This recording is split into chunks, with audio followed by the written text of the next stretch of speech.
Hola, buenas tardes, bienvenidos otra ocasión más para presentarnos en Conectados con Salud.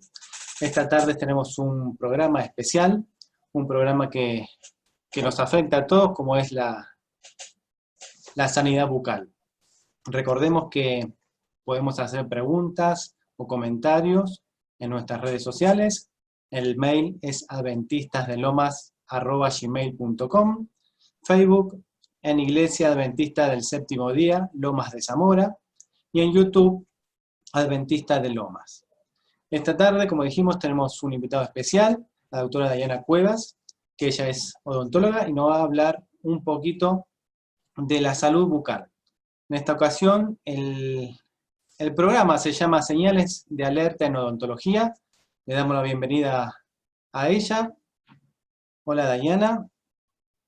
Hola, buenas tardes, José Luis, ¿cómo estás? Gracias por esta invitación y para estar presente en este sábado.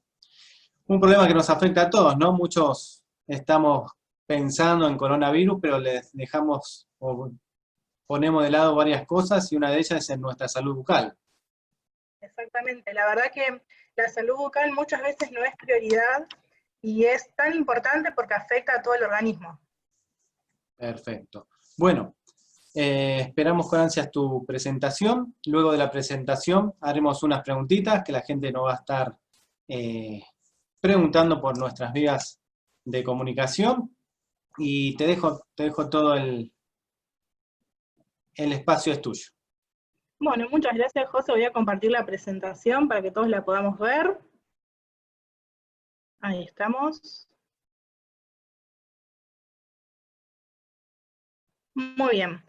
Bueno, el tema que traigo para compartirles hoy se llama Señales de Alerta en Odontología. Lo titulé de esta manera porque muchas veces vamos a hablar acerca de dos temas muy importantes que muchas veces se pasan por alto y que son sumamente importantes. Antes que nada, vamos a empezar definiendo un poquito acerca de qué es el sistema estomatognático. En odontología, muchas veces, hace muchos años se cambió el paradigma y ya no hablamos solo de la boca y de los dientes, sino de todo un sistema en donde hay una unidad, es una unidad funcional y está coordinada por un conjunto de muchas estructuras. En este caso hablamos de hueso, hablamos de músculo, hablamos de nervios, hablamos de sistemas vasculares, es decir, de venas, de arterias, y obviamente también de las piezas dentales. Todo este conjunto, este sistema está construido por músculos, huesos, por las venas, como les acabo de mencionar, y por los dientes, obviamente.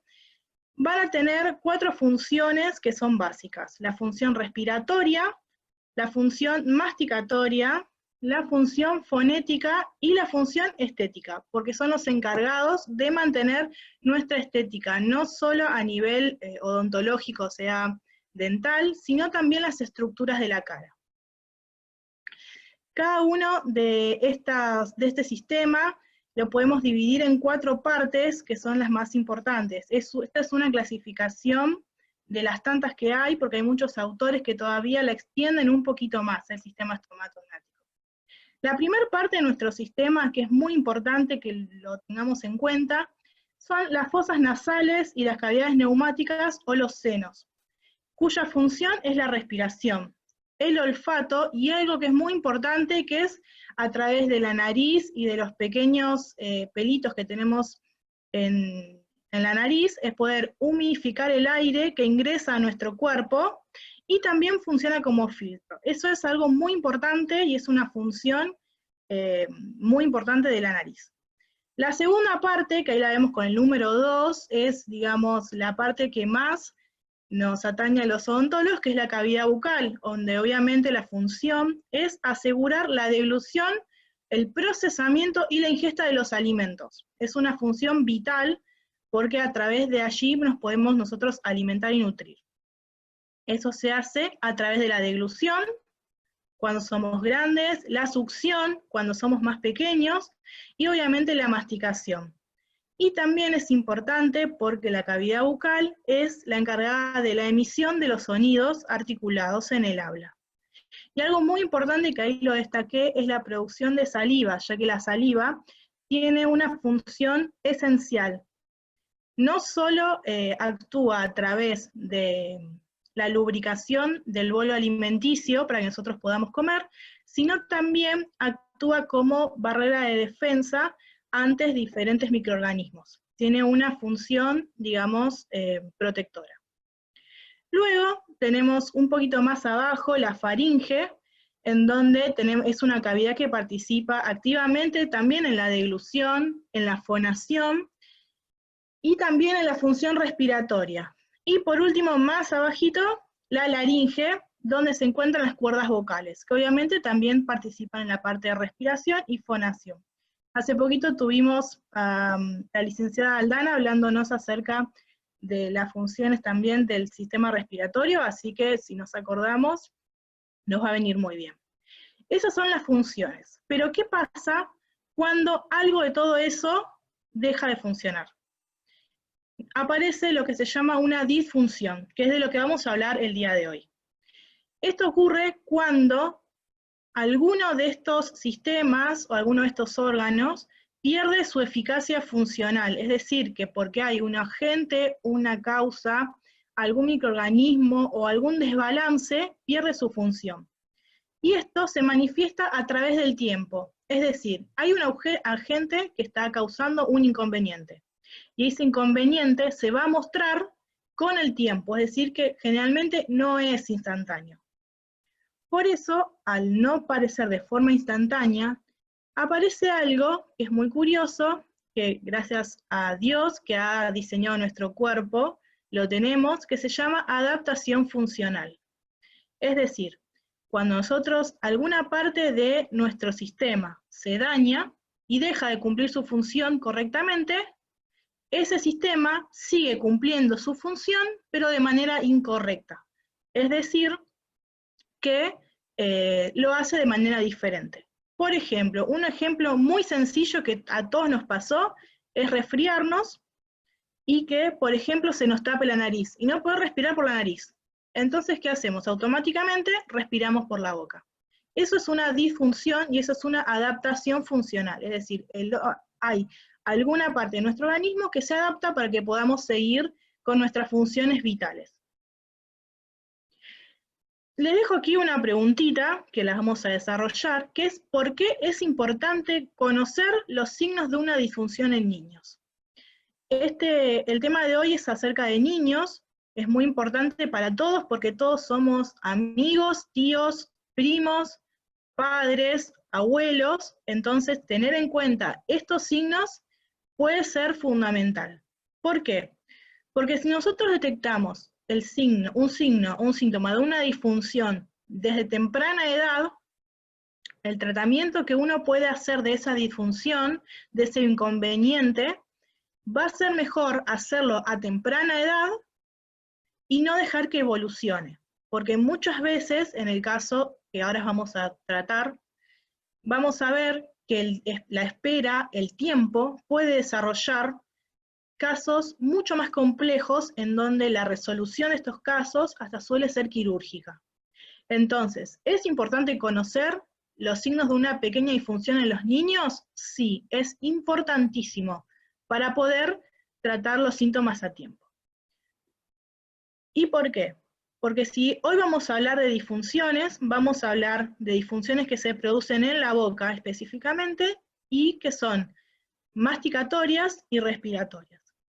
Cuando nosotros tenemos una disfunción masticatoria y respiratoria, a largo plazo se pueden también formar disfunciones posturales, es decir, podemos tener problemas a nivel de las cervicales, podemos llegar a tener un hombro más alto que el otro, un pie diferente que el otro, todo eso porque nuestro cuerpo se adapta para cumplir una función. Por eso es muy importante tener en cuenta esto, es decir, que funciones respiratorias y masticatorias o articulares también pueden generar disfunciones de postura, o sea que no solo hablamos de la boca, de la nariz, sino también hablamos de postura.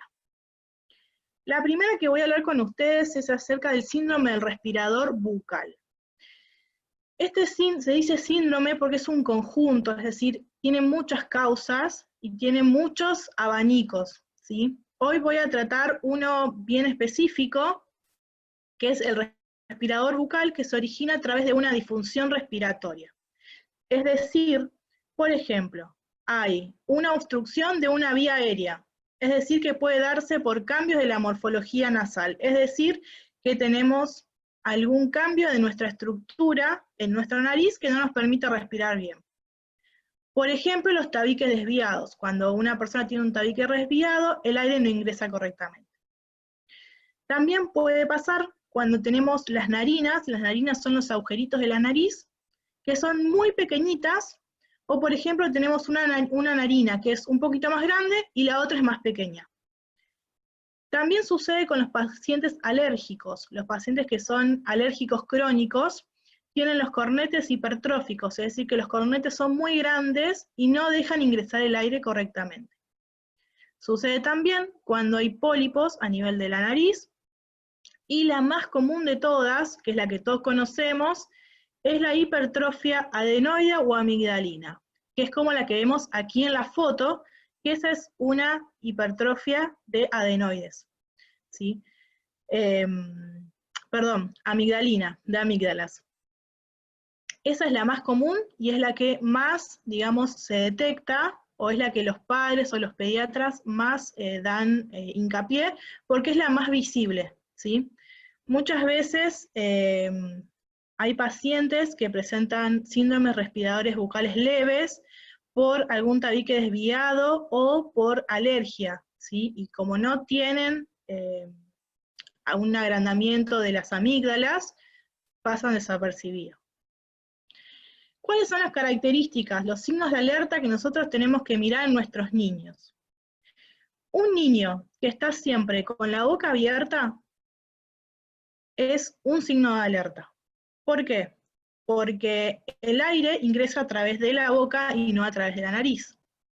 Hay niños que están todo el día con la boca abierta, como el niño que vemos aquí en la foto, o hay niños que son mixtos, es decir, que a veces tienen abierto y a veces no.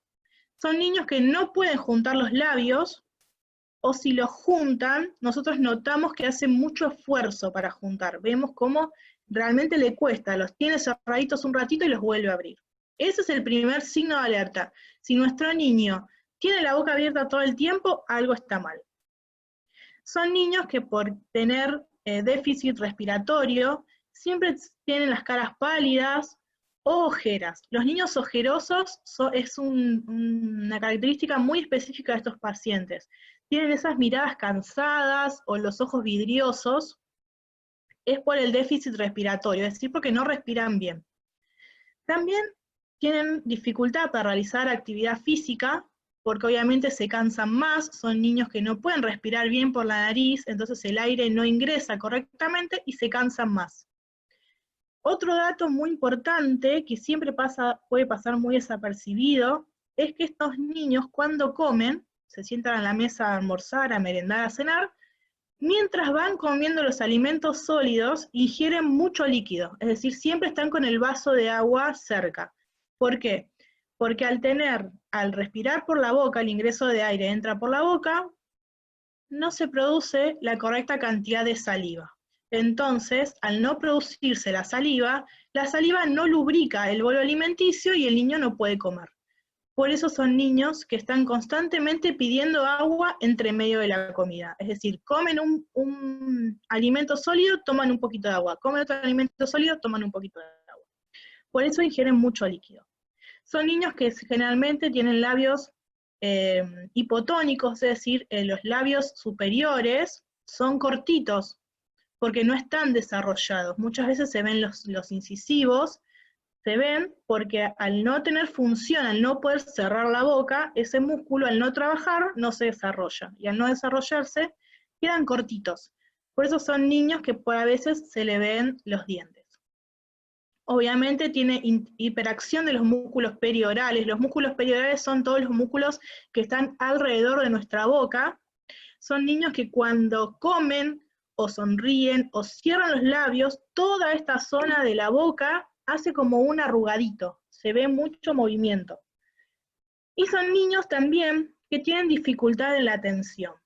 Son a veces muy revoltosos y no pueden prestar atención al no tener una buena respiración. O sea, cuán importante es tener una buena respiración, una buena oxigenación de nuestro cuerpo para poder desarrollar un montón de actividades, especialmente la atención, el pensamiento, el poder enfocarse en una actividad. Si nosotros no tenemos una buena oxigenación, se nos dificulta bastante.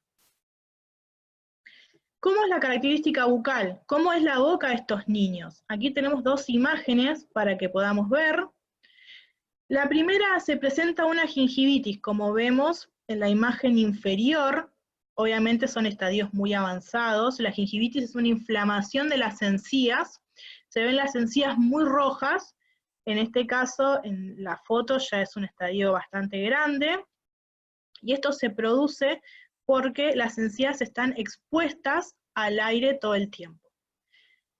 Las encías no están hechas como barrera de defensa, es decir, que si nosotros abrimos la boca todo el tiempo y dejamos que el aire ingrese a nuestro organismo por la boca, no solo que no templamos el aire, ingresa de la temperatura que esté en el exterior, sino que también estas encías no están preparadas para ese choque de temperatura, ni a los microorganismos que ingresan a través del aire. Por eso se inflaman. Muchas veces se ponen grandes y hay mucho sangrado. Esa es una característica totalmente visible, ¿sí? Otra característica es el retrognatismo mandibular. Es decir, que la mandíbula es más chiquita, ¿sí? Son pacientes que por ahí tienen perita muy chiquita o se encuentran poco desarrollada su mandíbula. También tienen atresia al maxilar superior, es decir, que su maxilar superior no se desarrolla, y no solo que no se desarrolla, sino que se pone, como nosotros lo llamamos, en forma ojival. Es decir, el mismo pase del aire produce una deformación, digamos, del maxilar superior, en donde en vez de crecer hacia los lados y desarrollarse, crece como en forma triangular, ¿sí? Produce también la protrusión de los incisivos superiores, es decir, son pacientes que muchas veces tienen como los dientitos hacia afuera. Obviamente no hay cierre bilabial, es decir, que no cierran la boca. Y hay protrusión lingual, es decir, sacan las lenguas hacia afuera. Eso lo sacan como una capacidad adaptativa, es decir, para nosotros poder hablar, poder tragar, poder comer, nosotros necesitamos que nuestros labios estén sellados, que haya un cierre, un sellado bilabial. Para nosotros poder, a medida que vamos tragando o masticando, se genere un vacío en nuestra boca y de esa manera poder deglutir o poder realizar nuestra función. Si nosotros no podemos cerrar los labios, nuestro cuerpo se adapta para que podamos cumplir esta función vital. De esa manera, lo que nosotros hacemos es poner la lengua. Entonces, como no puedo juntar los labios, pongo la lengua para poder sellar y de esa manera poder tragar o poder masticar correctamente. Bueno, correctamente no está bien dicho, pero poder masticar y cumplir nuestra función, ¿sí? Y obviamente van a tener los labios siempre secos o agrietados por la misma exposición al aire. ¿Cuáles son las consecuencias? Tenemos una consecuencia postural que es muy común. Cuando nosotros somos respiradores nasales, es decir, que nuestro aire ingresa por la nariz, nosotros vamos a tener una postura correcta, ya que nuestro aire ingresa tranquilamente. Cuando nosotros tenemos que respirar por la boca, nosotros vamos a adquirir una posición adelantada. Como vemos en la imagen superior, nuestro paciente que es respirador bucal tiene la cabeza hacia adelante, ¿sí? Eso lo hace para poder compensar el ingreso de aire a nuestro cuerpo, ¿sí? Generalmente todo paciente respirador bucal lo que hace es poner su cabeza hacia adelante obviamente esa posición va a inferir en nuestras columnas cervicales y en nuestra postura de nuestro cuerpo, en donde por ahí vamos a tener un hombro más alto que el otro, vamos a tener mucha tensión en los músculos cervicales, ya que nuestra posición no es correcta, ¿sí?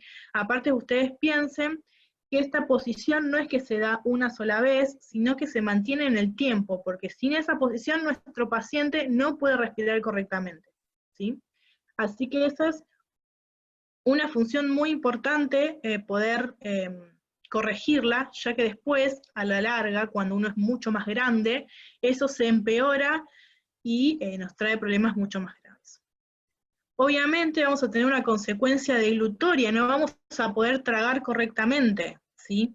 Ahora vamos a hablar acerca de la deglución atípica, que es tragar incorrectamente. ¿Cuáles son los problemas que nos trae?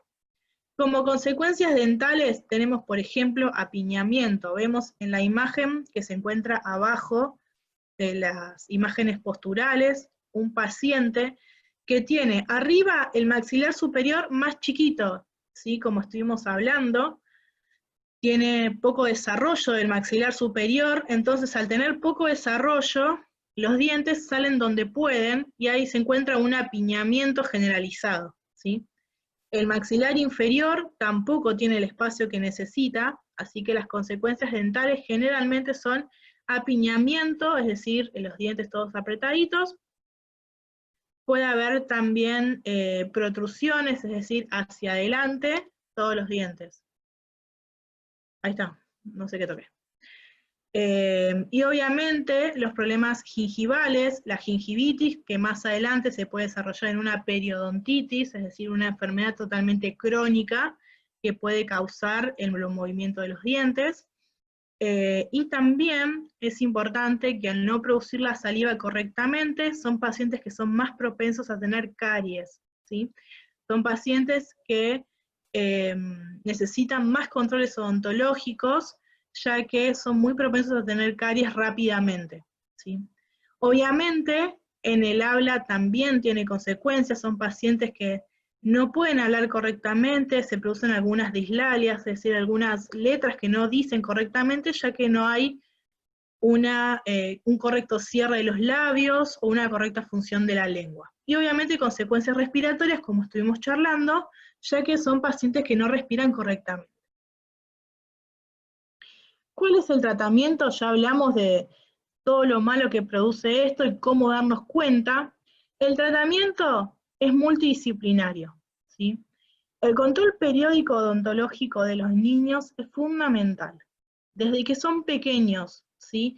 Generalmente se recomienda una consulta odontológica a partir de los 2 años, desde que son chiquitos, y si el paciente es buen paciente, es decir, son niños que son colaboradores hasta anterior a 1 año, ya cuando empiezan a salir sus dientitos. El tratamiento es multidisciplinario porque lo tratamos muchos profesionales, ya ahora no hablamos solo de una medicina por especialidades, sino en tratamientos multidisciplinarios.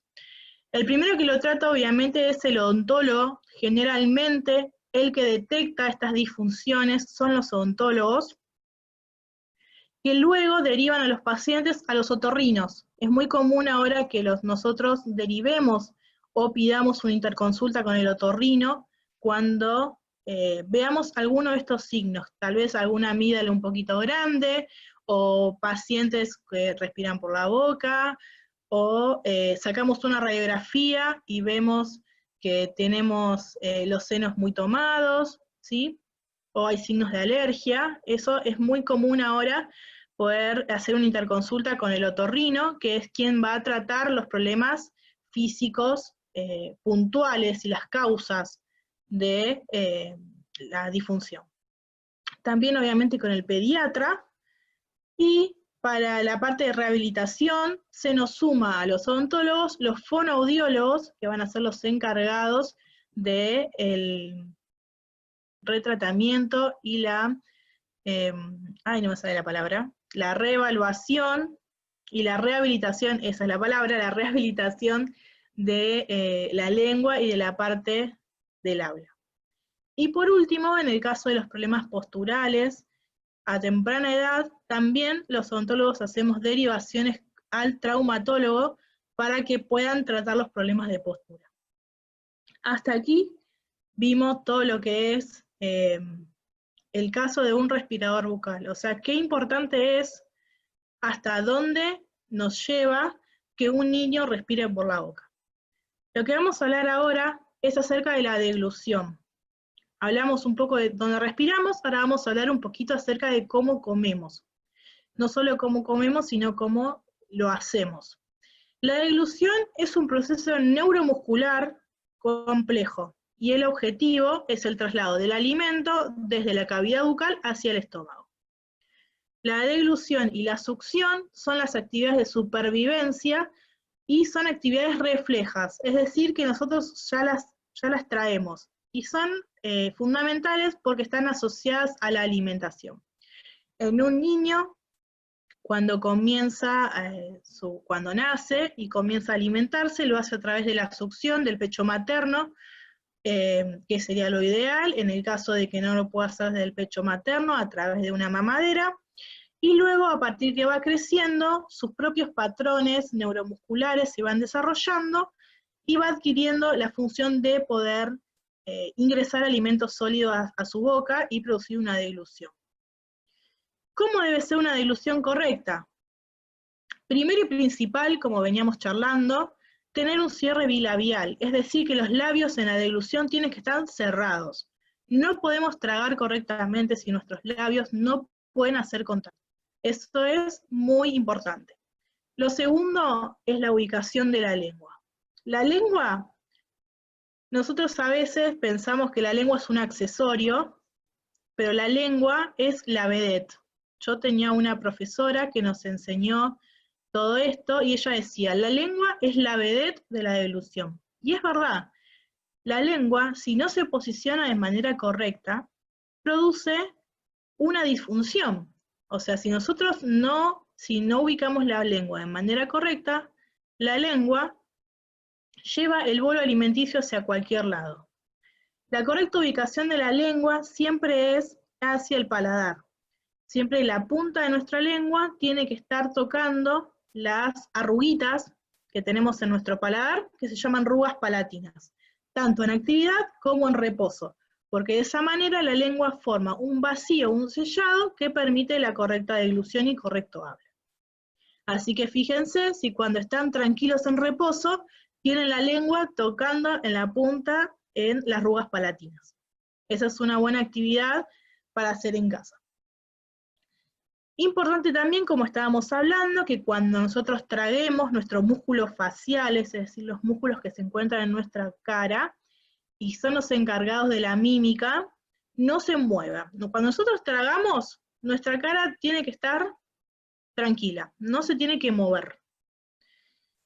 Y los que producen la actividad son los músculos masticadores, son los músculos que se encuentran en esta zona y que son internos. Por eso cuando nosotros tragamos, se ve el movimiento, pero no aparece ningún tipo de expresión en nuestra cara. Y obviamente la estabilización del maxilar inferior, es decir, del maxilar que es móvil, se produce a través de la oclusión, es decir, de los contactos con los dientes superiores e inferiores. Como sabemos, el maxilar inferior es aquel que se mueve y que está a expensas de, si nosotros no tenemos todas nuestras piezas dentarias, esta estabilización se va a hacer a través de otro participante, que ahora lo vamos a ver, no lo quiero adelantar. ¿Qué es una deglución atípica? Una deglución atípica es un movimiento compensatorio que se produce a través de una inadecuada posición lingual. Es decir, ¿qué sucede cuando nuestra lengua no se pone donde debe ponerse? Las causas más comunes se dan por un hábito. En este caso, las podemos hablar de succión digital, es decir, los niños que se chupan el dedo, como vemos en la primera imagen. También succión labial, aquellas personas que tienen el hábito de chuparse el labio inferior, también eso produce una deglución atípica. El uso prolongado del chupete, nosotros sabemos que el chupete está indicado, ¿sí?, para hasta cierta edad. El consenso del Ministerio de Salud habla acerca de 1 año como mucho de uso del chupete. Sabemos que nosotros está indicado el chupete para evitar la muerte súbita y también para relajación del niño mientras duerme. Pero es importante poder sacar el chupete a tiempo, ¿sí? No dejar pasar el tiempo para que no se produzca un hábito. Los chupetes y los dedos son los formadores de degluciones atípicas y de los peores hábitos, que son los más difíciles de poder rehabilitar, ya que generan un patrón óseo, es decir, que el hueso crece de manera inadecuada, ¿sí? Así que muy atentos con el uso del chupete. Obviamente, como estábamos hablando anteriormente, problemas respiratorios, cuando el niño no respira por la nariz y respira por la boca, también se produce una deglución atípica y una posición equivocada de la lengua. También la pérdida prematura de piezas dentales, es decir, niños con caries desde muy pequeños que pierden todos sus dientitos. Por ejemplo, en la segunda foto tenemos un niño muy pequeño con dentición todavía de leche, en donde tenemos todos sus dientes superiores con caries, que esos dientes ya van a perderse en poco tiempo, y vemos el espacio que se va generando, más allá de que están sus dientes en erupción. Esos espacios que se generan cuando nosotros perdemos un diente, ese espacio es llenado por la lengua, siempre, para compensar el vacío, y de esa manera poder estabilizar la mandíbula en el momento de la deglución. Es decir, que no solo es importante cómo respira, sino también es importante poder cuidar los dientes de los niños. No es normal niños pequeños, niños de 4 años, niños de 5 años con caries muy grandes, en donde ya no se puede hacer nada más que esperar que ese diente se caiga, ¿sí? Es muy común actualmente ver este tipo de pacientes, por eso aprovecho este espacio para concientizar acerca de las caries en los niños, ¿sí? No importa que sean dientes que van a caer, que van a exfoliar, todos los dientes tienen que mantenerse en la boca hasta que se caigan naturalmente, ¿sí? Si nosotros los perdemos por caries, vamos a hacer que este niño tenga una deglución equivocada y hacemos que todo el equilibrio que tenemos en nuestra boca se pierda. Así que aprovecho para poder concientizar acerca de eso. No importa si sean dientes de leche o dientes temporarios, todos los dientes son necesarios, ¿sí? Como dijimos también, hay otro factor que en ese no podemos manejarlo, que son las alteraciones óseas. Ya son alteraciones genéticas, son generalmente heredadas, y sobre ese no podemos hacer mucho. O sea, el niño no tiene la culpa de haber nacido con esa alteración, lo que podemos hacer es manejarla, ¿sí? Ahora voy a mostrarles una foto acerca de eso. ¿Cuáles son las características de la deglución atípica? Como dijimos, obviamente, la incorrecta ubicación de la lengua, poner la lengua hacia adelante, ¿sí? O baja, lengua que se encuentran bajas y no sobre el paladar. La pérdida del cierre de los labios, la contracción de los músculos faciales, es decir, esos músculos que no se tenían que mover, se mueven. Es muy común, si ustedes tienen la posibilidad, o sea, no es algo bueno, pero tienen la posibilidad de ver a un niño comer, fíjense cuando mastica que la carita no se les mueva. Hacen como unas arruguitas muy características, y eso quiere decir que los músculos faciales están trabajando. Eso es una señal de alerta. Y obviamente, como estuvimos hablando también, la estabilización del maxilar inferior a través de la lengua. La lengua es un músculo, y ese músculo se va metiendo entre los espacios que van quedando vacíos, que no están ocupados por los dientes, para poder estabilizarlo. Hago una aclaración importante: hay muchos niños que pierden 2 dientes juntitos, por ejemplo, los 2 dientes de arriba, o los dientes de abajo. Eso no hay inconveniente, o sea, eso es algo fisiológico, ¿sí? No se asusten papis si nuestros niños tienen las famosas ventanitas, no es que van a desarrollar una deglución atípica, sino que eso es algo fisiológico. El problema es cuando se pierden piezas de manera muy temprano y generalmente quedan años esos espacios hasta que el diente vuelve a salir. Aquí tenemos dos fotos acerca de las alteraciones óseas que son las más importantes y las que más se ven. En la primera foto tenemos, es un niño muy pequeño, menor de entre 4 o 5 años, ya tienen todos sus dientes, y tenemos un hiperdesarrollo, es decir, está muy desarrollado el maxilar de abajo, el inferior, y poco desarrollado el maxilar superior.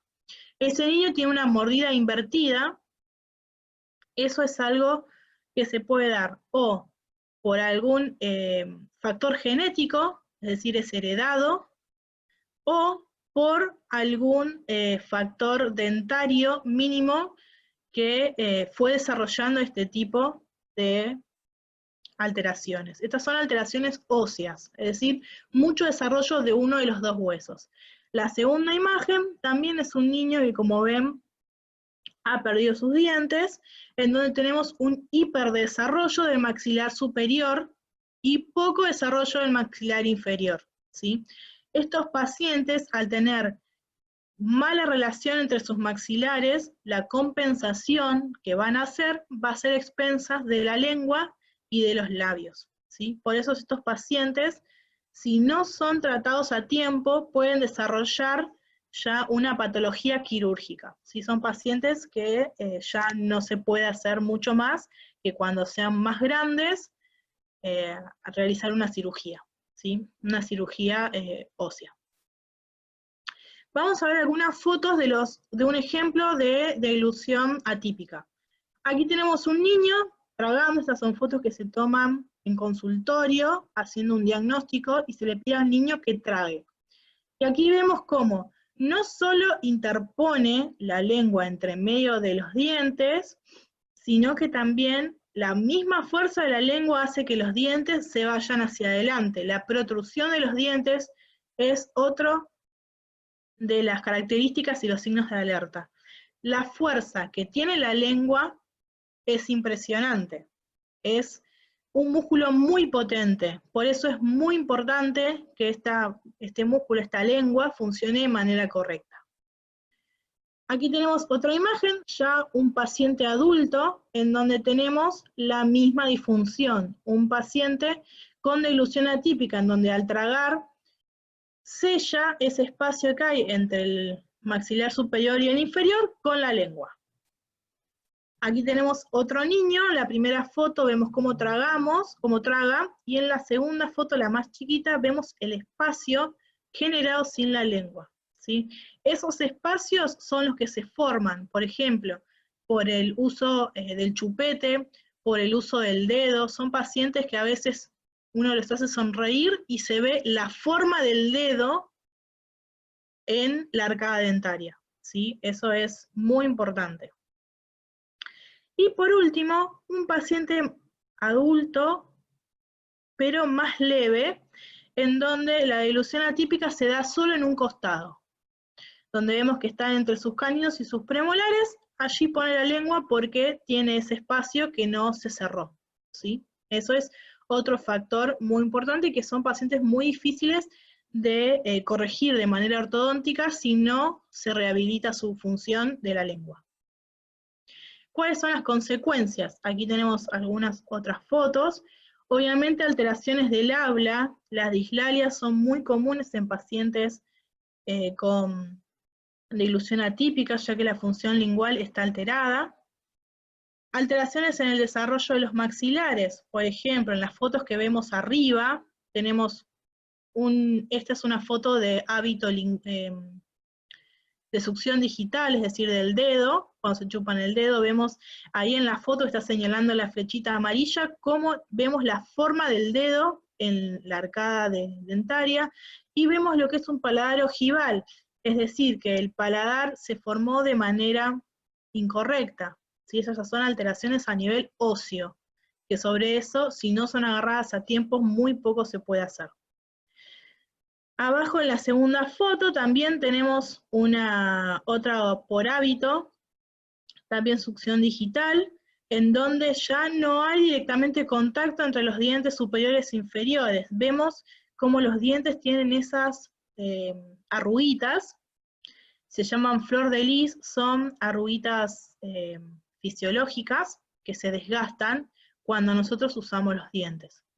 Estos dientes, al no tener contacto, no se desgastan jamás. Igualmente vemos cómo no solo hay problemas dentales, sino también a nivel óseo. Vemos en la tercera foto también otra niña en donde ya hay una alteración a nivel ósea, ¿sí? Y en la última foto también vemos un paciente ya un poquito más grande, más o menos unos 12 años, 13 años, en donde no solo tenemos el espacio entre el maxilar superior y el inferior, sino también tenemos apiñamiento, es decir, no hay espacio. Al no tener un correcto cierre y al respirar a través de la boca, estos pacientes no generan un correcto maxilar y no tenemos espacio para los dientes. ¿Sí? Este paciente está muy ligado a alergias y respiraciones bucal. Es un paciente respirador bucal, el de la última foto.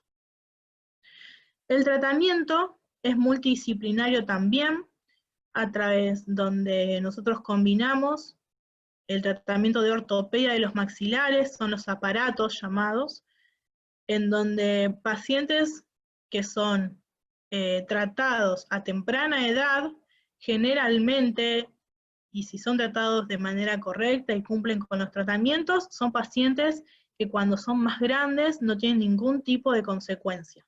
Por eso es importante el control regular, para que ni bien se detecte el inconveniente, se pueda hacer el tratamiento.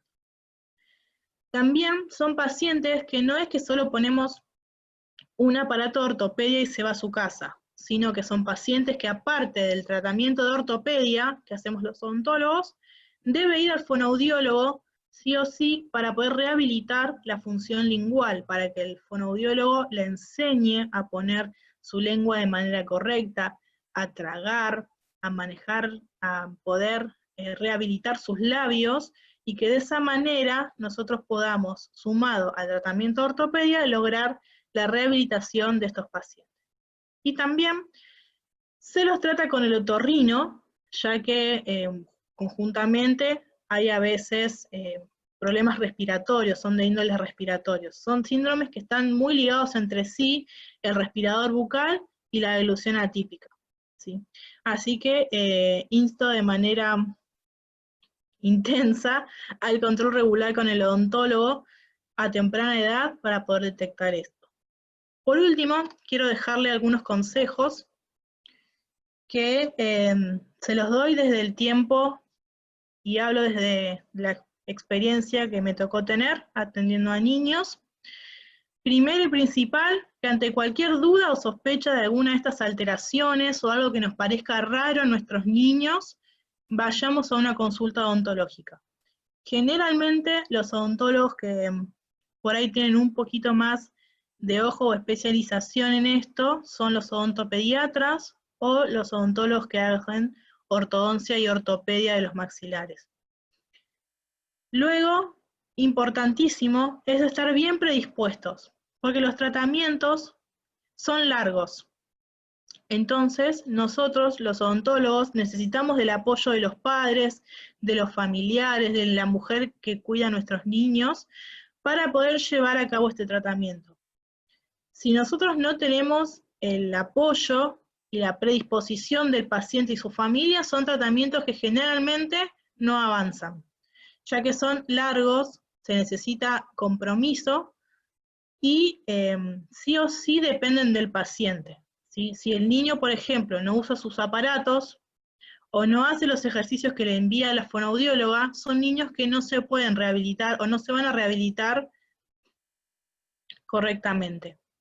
Muchas veces yo se lo digo a mis pacientes, el aparatito no hace magia, sino que usado de manera correcta es la que va a hacer que sus dientes se sanen, ¿sí?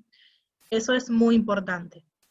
Otra cosa muy importante es ser receptivos, ¿sí?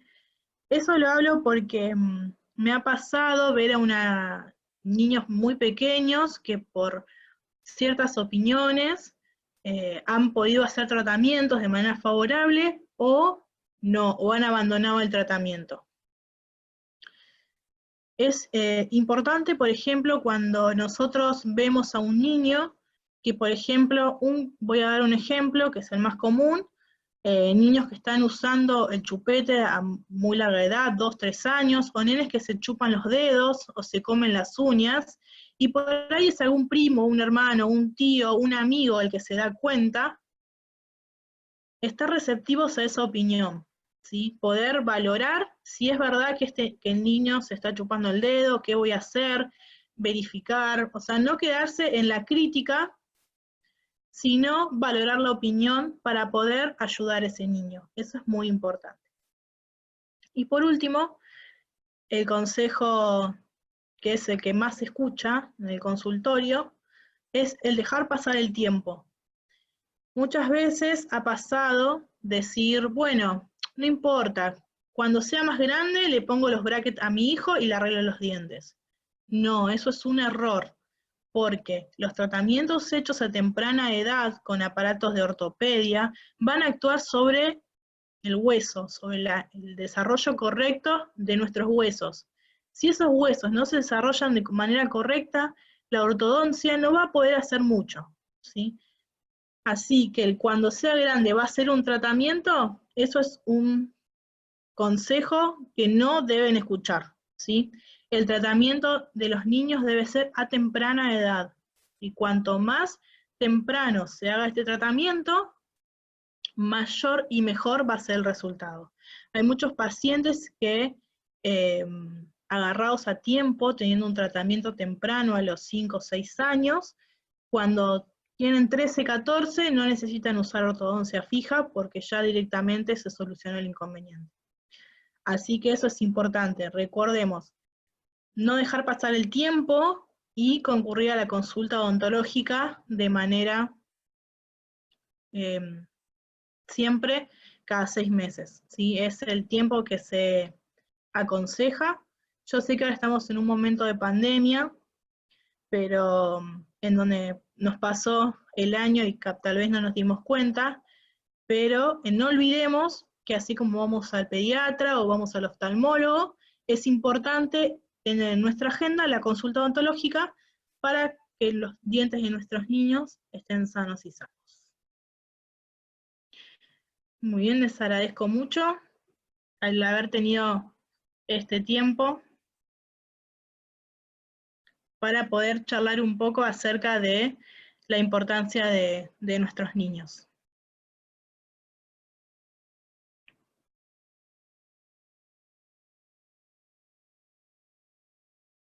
Amigos, feliz sábado. En esta oportunidad el Ministerio de Publicaciones quiere recomendarles este libro que se llama El Camino a Cristo. Acá vas a poder conocer de qué se trata el amor supremo de Dios, de qué se trata ese poder misterioso que convence a las almas, cómo me puedo comunicar yo con Cristo y qué debo hacer si tengo dudas. Si estás buscando una fuente de regocijo y felicidad, este libro es para vos. Lo puedes encontrar en la página de ACES, www.aces.com.ar. Un beso para todos, feliz sábado.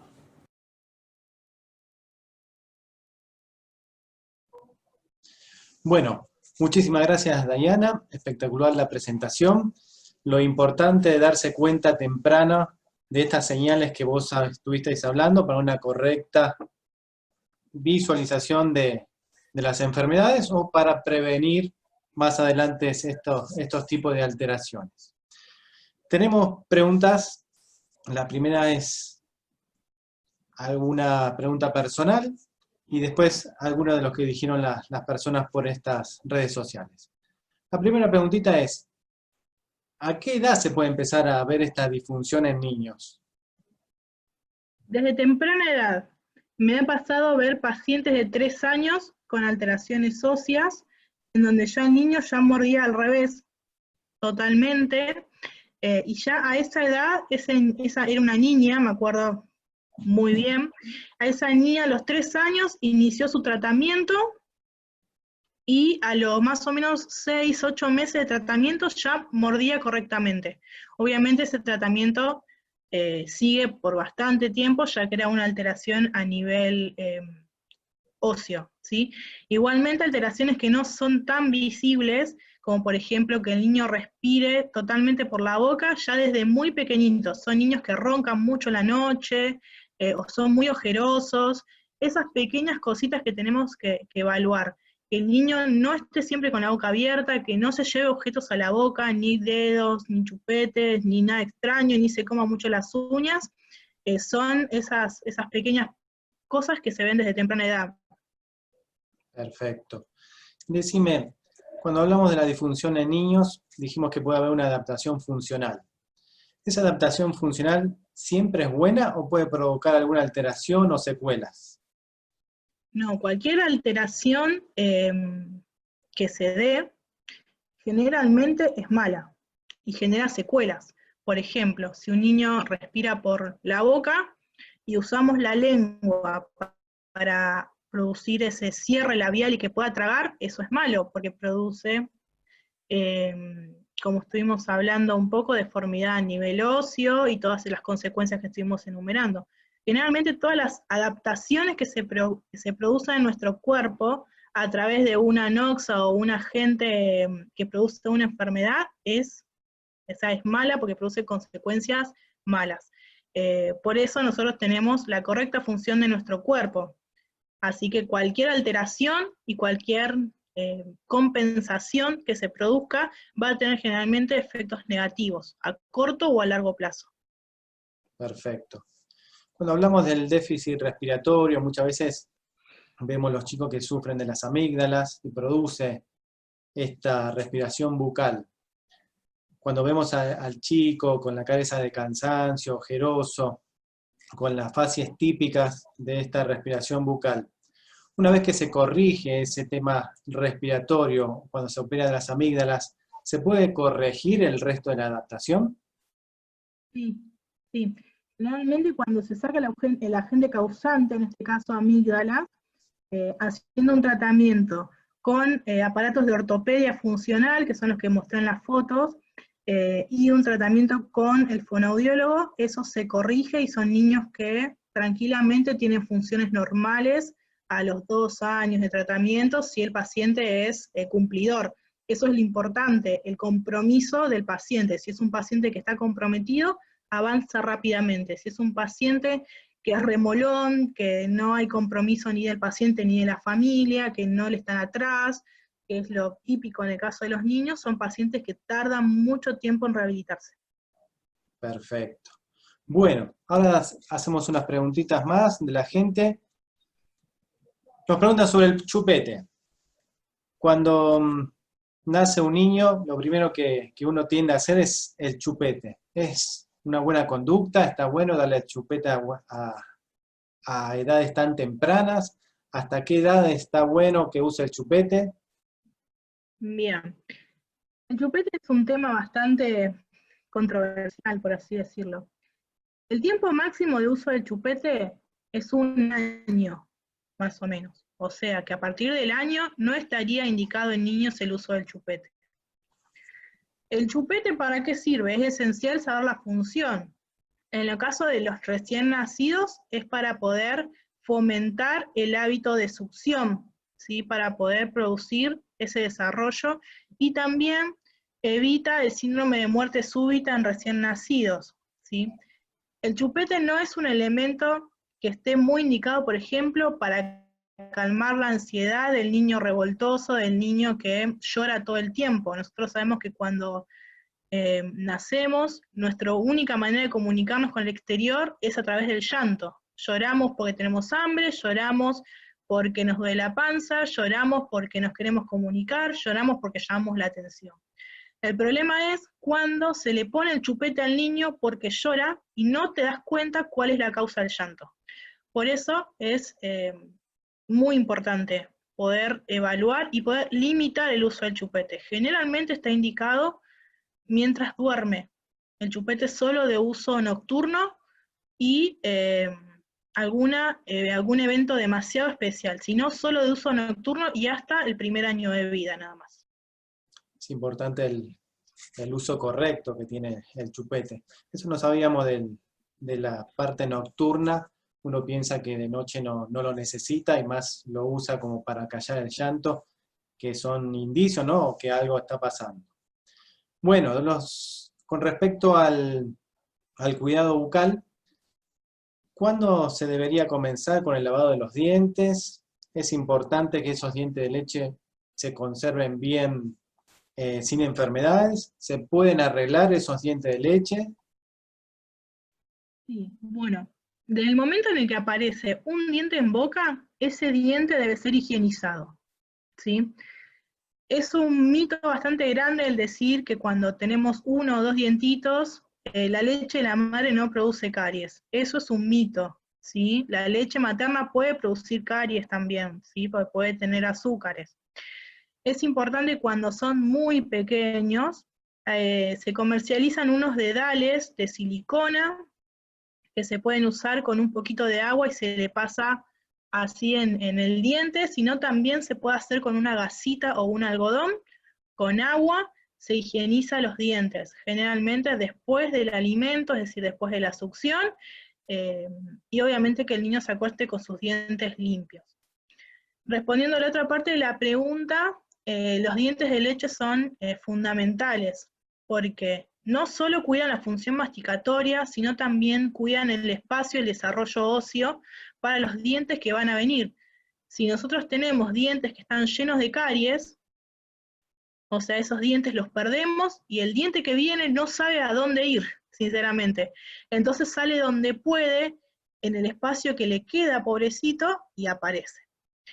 Hay caries que en dientes de leche se arreglan las caries, ¿sí? Eso es un mito decir que no se arreglan, sí se arreglan las caries. Es importante la detección temprana, ya que el esmalte de los niños temporarios, los dientes de leche, por decirlo de esa manera, son más porosos, es decir, que las caries avanzan más rápidamente.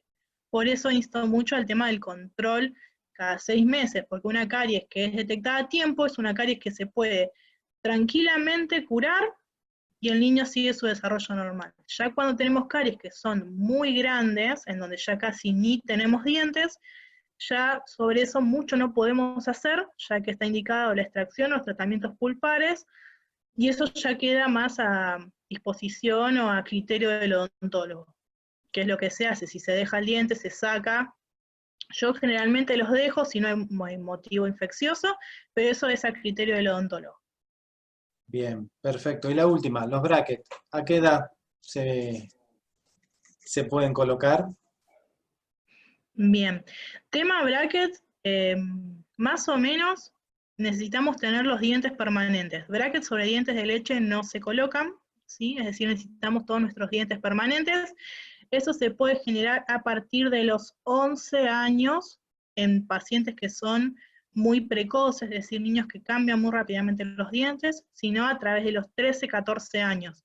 Igualmente, antes de poner brackets, se hacen estudios con radiografías para evaluar que las raíces de los dientes estén bien selladas para no producir una fuerza demasiado brusca y hacer una reacción adversa, ¿sí? Siempre que vayan a hacer una consulta con un ortodoncista, tienen que pedirles estudios complementarios, ¿sí? Nunca se pongan brackets ni nada sin ningún tipo de estudio complementario porque estamos ejerciendo fuerzas a nivel de hueso que pueden ser muy perjudiciales. Perfecto. Muy bien, Diana, muy clarito todo. Creo que contestamos las preguntas, lo más puntual, lo importante de darse cuenta de estas señales desde temprana edad. Así que un gusto y te agradecemos mucho esta presentación. Muchas gracias a ustedes por esta oportunidad y por poder compartirlo con todos ustedes. Bien. Bueno, muchas gracias. Nos despedimos de Conectados con Salud. Nos volveremos a encontrar el sábado que viene con otro programa especial. Que tengan un feliz sábado y un buen comienzo de semana.